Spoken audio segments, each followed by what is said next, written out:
नमस्कार. प्रत्येक शेतकऱ्यांनी ई पीक पाहणी ॲपद्वारे आपल्या पिकाची नोंदणी करणे आवश्यक आहे. शासकीय योजनांचा लाभ घेण्यासाठी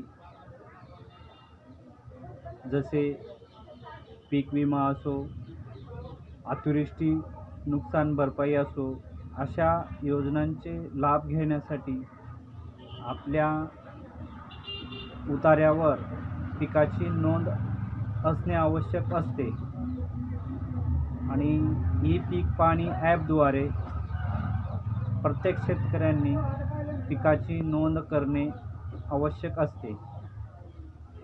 शासकीय योजनांचा लाभ घेण्यासाठी आपल्याला ई पीक पाहणी ॲपद्वारे पिकाची नोंदणी करणे आवश्यक आहे.